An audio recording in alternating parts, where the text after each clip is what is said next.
This is Elizabeth TeSelle interviewing Eugene TeSelle, part 2 of December 16th, 2009. Okay, when we were so rudely interrupted by the computer, we were talking about wartime and the refrigerators. Yeah. And the ice box. We had an ice box, yeah. And ice boxes were, none of them were awfully large. Even refrigerators weren't large. that's more recent decades. And so if you had ice cream, you didn't have a place to freeze it for the freezer. Even the freezers and refrigerators were small. You went to the store and bought ice cream and you ate it. And back then, people could get all sorts of things delivered to their house. Of course, milk and milk products. The Jewel Tea Company went around with all sorts of household things. So you got like milk every day and then drank it up that day. Every day or every other day. Yeah. And then, of course, during wartime, there was rationing. You had to have you got stamps for a limited number of tires, shoes. Wait, the tires were rationed? Well, rubber was very important. Yes. And you saved rubber and turned it in. Paper was collected, cans and so forth. So that's where our generation learned how to be ecologists. Yes, well, because you kind of had to, or they'd come and get you. And you said, so you in the beginning you did still use a live operator, where you just called Gertie down at the. Yeah, it was, and in Youngstown, I remember it was 32051. I don't remember whether it was a live operator or a dial, but gradually dial phones came in. Yeah. We were never on a big party line. Often there was one other person. And so when you were in Colorado Springs, were you still renting? In Colorado Springs was the first house we bought, and it was $6,000. $6,000. So then, No, we sold it for $6,000 and bought it for less. Wow. And you were, so how long were you in Colorado Springs? 2 Okay, years, just 2 years. junior high. And then you went to Salida. So I was interested about, so when Grandpa started the dairy products, Yeah. like how much work did you do in the dairy? Well, both Ellen and I did a lot of work. Both before school and then after school. Was it right there at your house? No, Or was it was someplace else? It was right across from the Rio Grande Railroad warehouse. Not really near the train tracks, but at a siding. How did you get there? So we drove. You just drove. Oh. Yeah, we were kind of the other side of town. And the farmers brought their milk in early in the morning, and we dumped it. And don't remember the exact schedule. Then after school, my mother drove and I delivered milk to a number of people. And it was never a big operation, of course, but it was enough to make a living. So was that like delivering to just houses or to businesses? To houses. My dad delivered in the mornings to the stores. Mm-hmm. How long did he own that business? That was 2 years. Only 2 years. Yeah. And then he stopped because I don't remember. Well, there were a variety of reasons. It was hard work for everybody. Mm-hmm. And it was the end of the war, and he began thinking about other opportunities. And it's a good thing he never got into to setting up a laboratory. That would have been a dead-end job. And instead he went with the state health department, which was a very good thing to do. So why would that not have worked out if he'd had a laboratory? There just weren't that, well, at that time there were a lot of dairies around the state, processing plants, 150 of them. But then they gradually got bought up by the big chains. So because this was pretty much right when pasteurization, people were starting to do it more. Well, of course, they had pasteurization in cities for a long time, but there was going to be a state law. So they thought that you could have, when you said that when you were right about that time, you got scarlet fever. Yeah, and they on thought our you way got it back from raw from milk? California. Can you get it from raw milk? We stopped and ate at a restaurant in Pagosa Springs, and I had cereal. Then on the way out, I looked, and the milk bottle cap didn't say pasteurized on it. And then few weeks later, I came down with scarlet fever. Can you get it that way? I suppose. I don't know. Anyway, I got it and nobody else did.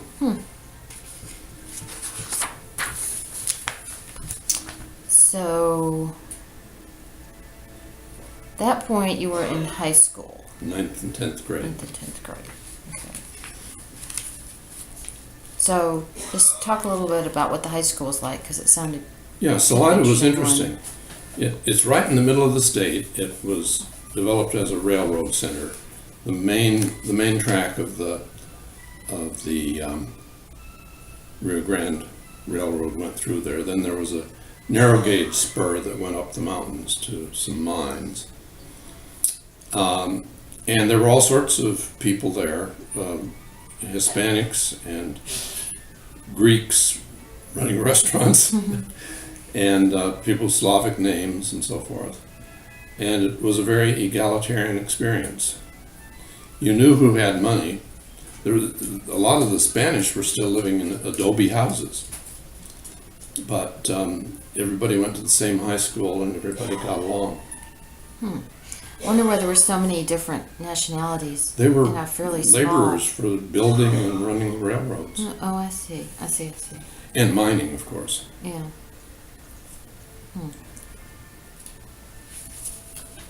And then you learned how to play the trombone. Yeah. Yeah, my dad had that trombone from the 20s, and I'd never learned it, and never had any occasion to. The new band director persuaded me to do it, and that was a very good thing to do. But you said you were not super good at it. Well, after all, when you play 3 instruments, Right. you can't be Good. perfect. Not at everything. No. But you were still playing the violin pretty consistently Oh, yeah. through all this. Yeah. And you found a place to play wherever you lived? Well, yes, and of course that differed. In Colorado Springs, I took violin lessons, and played in the Sunday school orchestra, but nothing else. And then in Salida, there was an orchestra, minimal, and fairly few kids. In Greeley, there was more of an orchestra, and I played in the symphony. So what sorts of things did you played the violin, but what other sorts of things did you do besides going to school? Because, you didn't have TV, and you didn't have computers, That's right. and you didn't have iPods. And we lived in a small house in Greeley. Basically, in the evening, we were all in the same parlor doing homework. I remember banging away on the piano, practicing Chopin a lot of time. And people just learned to think around it. Yeah. Yeah. And radio was all there was for entertainment. We didn't have it on all the time, but there were some favorite programs. Like what shows? Do you remember any? I don't really remember the radio programs. Were they like music shows or like those funny shows they would have? Quiz programs. Well, quizzes? yeah, there Variety was type of... there were quiz shows. There was the Dr. IQ, and they gave you prizes. It was a national broadcast. Often they would say, "Where are you from?" And the guy would say, "Brooklyn, New York," and everybody would cheer. So you went from 2 to 4 to 8 to 16. Then the $64 question was the big one. Oh, that's where that came That was from? as high as it went. That's where that term Yeah. came from? And they had kids shows at supper time. Jack Armstrong and the All-American. Oh, the Lone Ranger. Oh, yeah, that was Out a of the radio west show with first. the thundering hoofbeats of the great horse Silver, the Lone Ranger rides again. And so y'all were all in the parlor, so your parents listened to it too, so Yeah. everybody kind of listened Or they were together. getting dinner or whatever. Yeah, yeah. And you were still reading a lot? Oh, yeah. And you liked Huck Finn and Tom Sawyer? Yeah, I sort of made a point of reading those every summer, but I read lots of other things, too.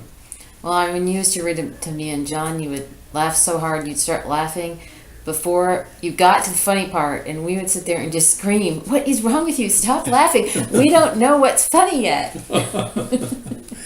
And Tom Sawyer is interesting because he has those wry remarks that increase your awareness, If he had been such and such, he would have known. Yeah, and Tom Sawyer and Huckleberry Finn are very different books, too, Uh-huh. despite having the same Yeah. person. I I think. read a lot of Mark Twain, but Pudd'nhead Wilson and Connecticut Yankee. They're all very different. Mm-hmm. What other books did you read, like in high school? Oh, everything. There was an Enos Mills who was sort of the John Muir of Colorado. So I read his books.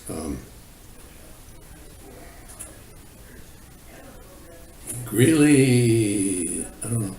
Well, then I was also lucky to get a couple of books. My Aunt Lily, my dad's sister, lived in Greeley, gave me that Ely Siegmeister, the Music Lover's Handbook, Mm-hmm. which has everything in it. That was a marvelous education. Mm-hmm. Do you think you read more because you didn't have TV and Probably, all that stuff? yeah. That's probably true. Well, and of course, household pianos were one of the few ways you could entertain yourself, too. Right. And entertain guests, too. Mm-hmm. So, then you moved to Greeley. Mm-hmm. And that was a bigger high school. And that was an impressive experience. That's the way it was even more impressive to go to Denver or to Los Angeles. How far is Denver from Greeley? An hour? 60 miles. Okay. Because your dad was working in Denver. Mhm. Okay.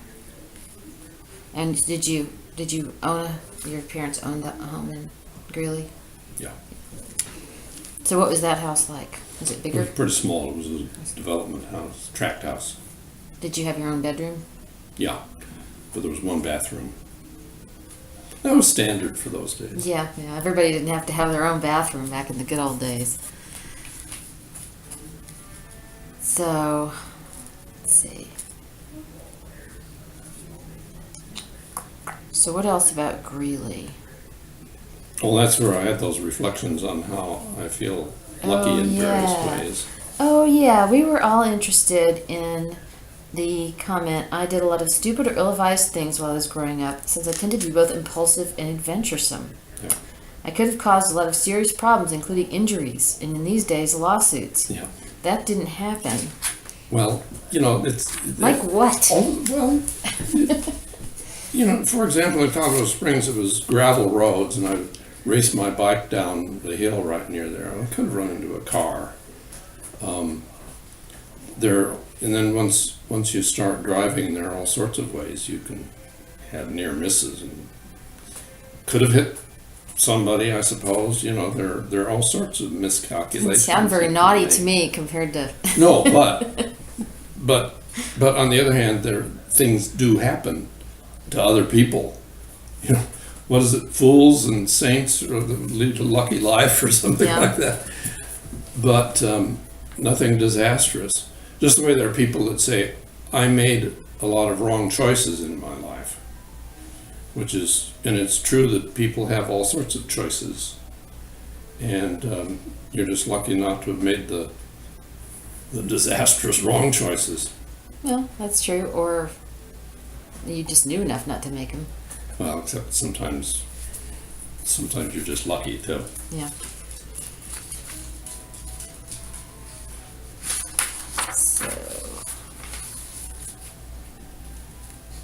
So let's see. In your senior year, you were still playing violin, played in the Greeley Philharmonic, Right. and that sounds pretty good. I mean, for being a senior in high school. Yeah, well, I could do it. Yeah. I mean, that's probably like playing in the Nashville Symphony back in the old days. Yeah, right. Yeah. Yeah. And we didn't, neither there nor in Boulder did we play ultra difficult. We never played Beethoven symphonies, for example, which tend to be difficult. Played a lot of Mendelssohn and various things. Mm-hmm. In Greeley, we played Samuel Barber's Adagio for Strings, which he first wrote it in 44 or something like that. That was 48. And I'd read about it in the Music Lover's Handbook. So it was modern music. It was, yeah. Relatively modern. About as modern as anybody went. So, and Ellen, when did she start playing cello? Did she start playing cello when you in started Greeley. playing? Oh, that late? Yeah. Well, she was 4 years younger. That's true, so she would have been, okay. And I decided I'd try learning cello along with her, so I played it for about a week, then I gave up. I would think you'd be good at cello. I mean, you've got fairly big Yeah, hands. probably. Just You not guys worth, like not a worth. glass of wine while you're chatting? Oh, that'd be a good idea. Would you like some more? Okay. I guess we don't have to be super formal and not worry about talking to people on the thing. Sorry. Do you want that? Sure.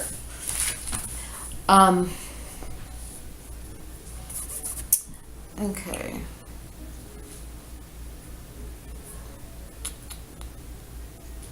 Let's see. I just want to make sure, we don't like see anything important in the pre-college years. Yeah. I know it's harder to remember things back then, but I mean, are there particular friends you remember, or you never had pets because of Right. your asthma? Yeah. Well, I had good friends in Colorado Springs. There were 4 guys. Dick Johnson, Sanford,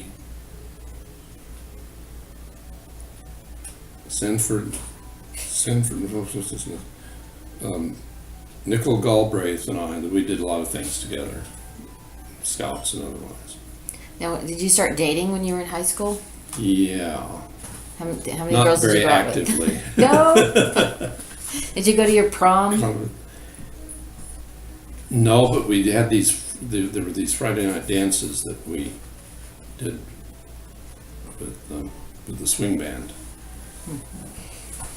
So, but you were playing in the swing band, or was Yeah. that a different? Yeah, then you could take your turn.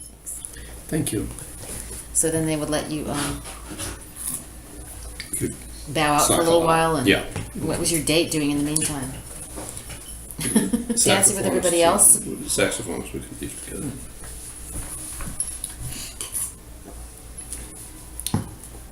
Okay, so I'm interested in, since we're way back here at the beginning, Mhm. I mean, how important was religion in your life at that point? Well, they always went to the Presbyterian church, and we had some interesting ones.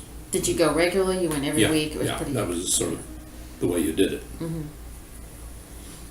And of course, I often took up the collection in Salida, and there were several of the high school teachers that were in the congregations, but I'd go and ask them to take up the collection, and I'd give them the nod to go down the aisle and so forth.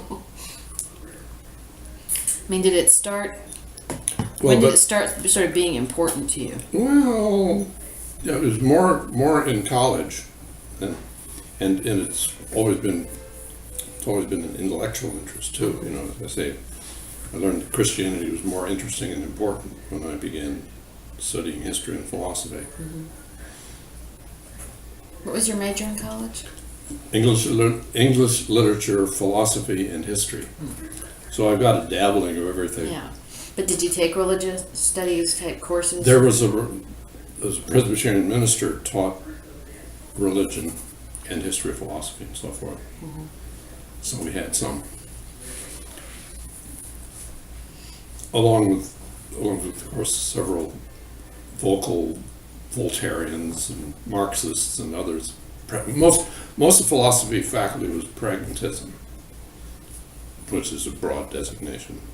In fact, when I took the GRE, I made an 87 in philosophy because most of the exam was pragmatism, written by people at Columbia. Yeah. Well, that'll happen to you. I got an 18th century exam twice in a row. Yeah. There you go.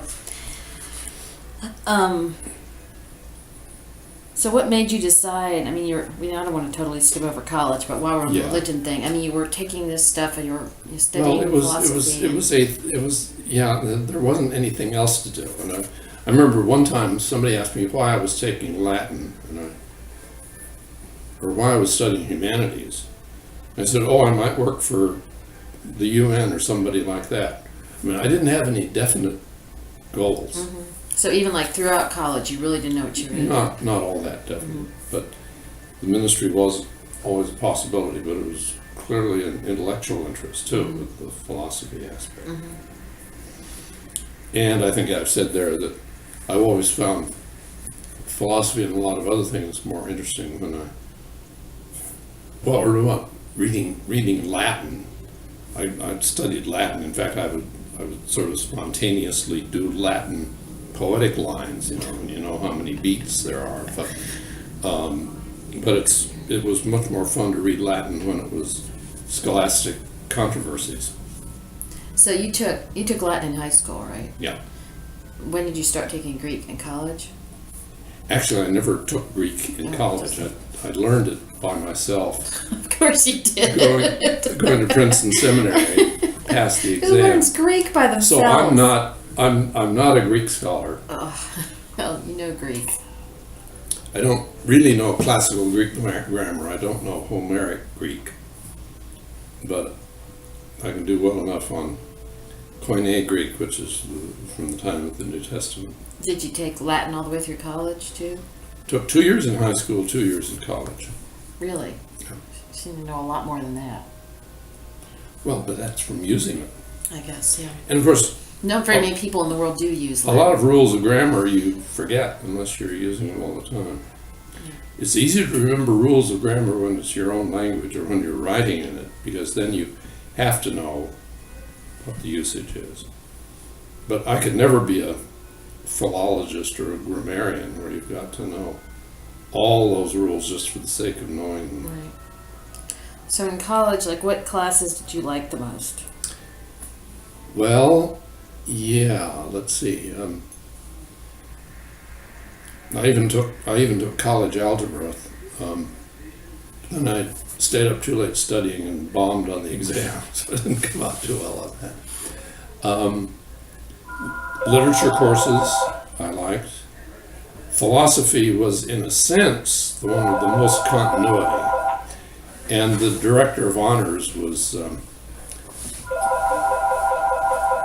Cohen, an Irish Jew who was very smart. In fact, I did a seminar with him on philosophy and literature, and I learned in that about all sorts of people, Stefan George and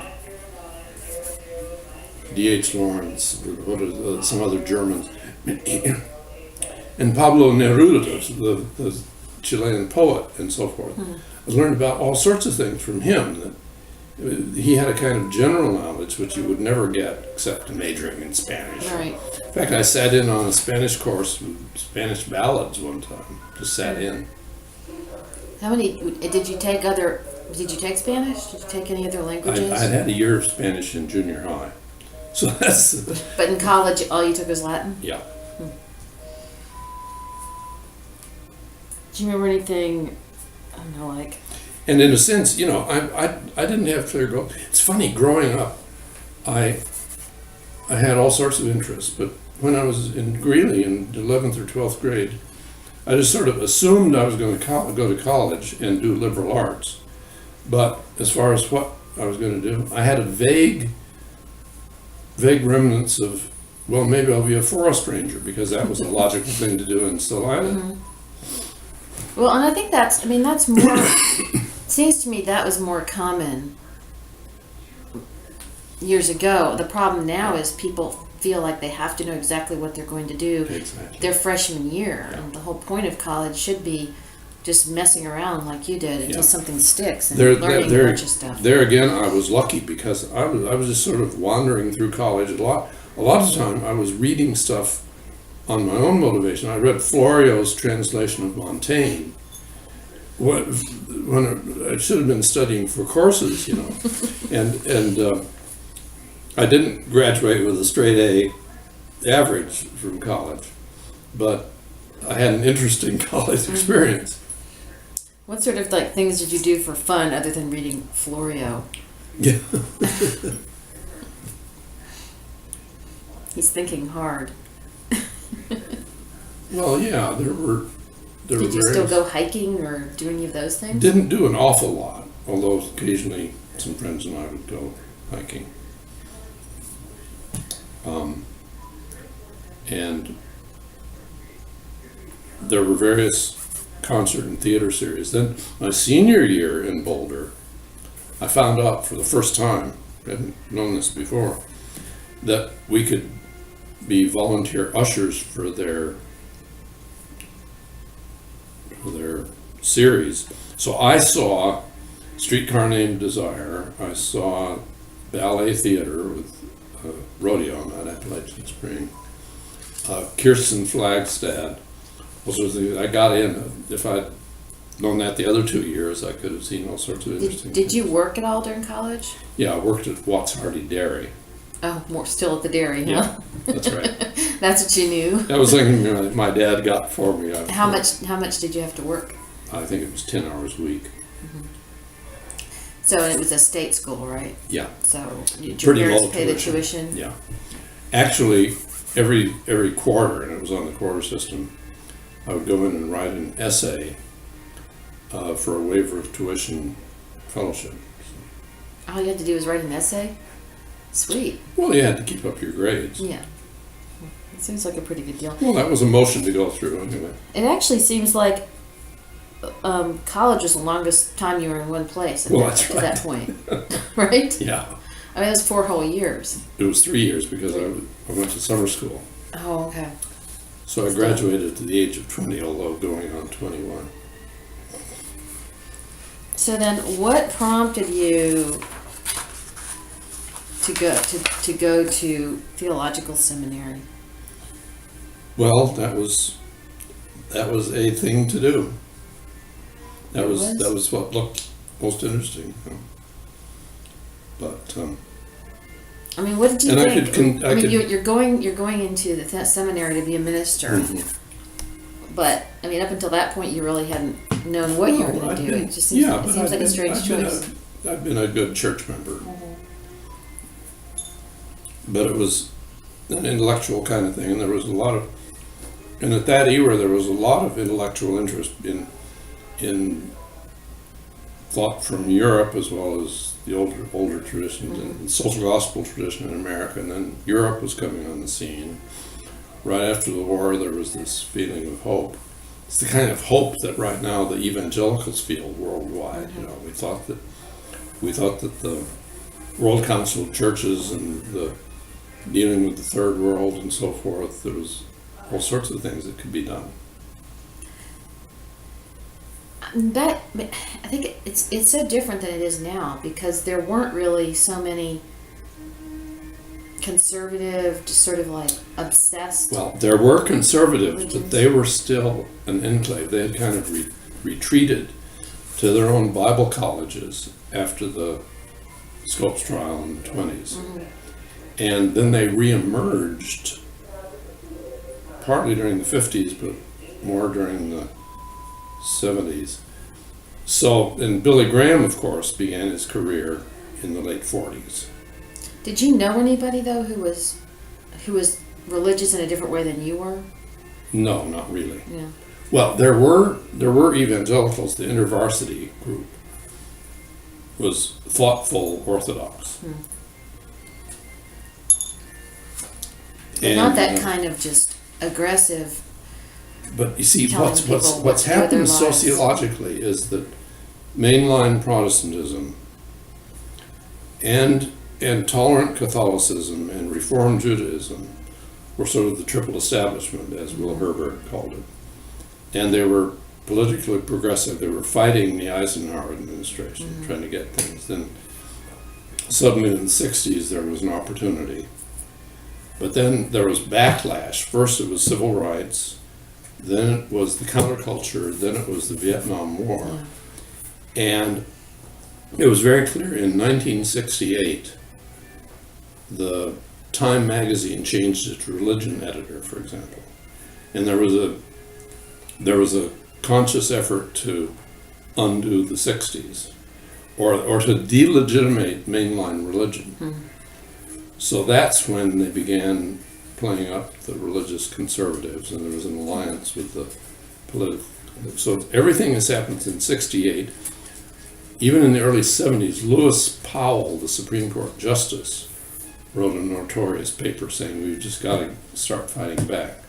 In many ways, he was good, but he recognized that there was a political struggle going on, and that's when they lined up the conservative coalition. You know, it's all right for mainline religion to be sentimental about poor people and about black people, But then when you see that laws actually make a difference, that's going too far. Right. It's interesting to me because I grew up thinking that religious people were sort of like you and Mama. Mm, yeah. And these days, I don't think people think that way at all. And it's true even of the divinity school faculty. One of them was pointing out that most of the younger faculty members have a more individualistic kind of religion than our generation. We were still the established church, and there was the informal establishment. And we sort of assumed that religious ideals broadly, a broad consensus ought to govern the society. Of course, then there were there was the business interests, and from back in the 30s, there were conservatives led by J. Howard Pugh, and the National Association of Manufacturers was the national business interests, but the international business interests, Wall Street and New York, were progressive. The Rockefellers funded all sorts of progressive things. Yeah. Yeah, I mean, I just think it, I don't know, you always seem to think of religion, as you said, in a sort of philosophical way and not a sort of mumbo-jumbo way at all. And, so it's interesting to me how you came to it and how you kind of went through it. I mean, I don't know. I mean, do you think about this? I'm just really curious about this. Do you think about God in any sort of way? Well, I would say that I'm influenced by that tradition. And I think it's a pretty good description of the nature of human life, both its negative and its positive aspects.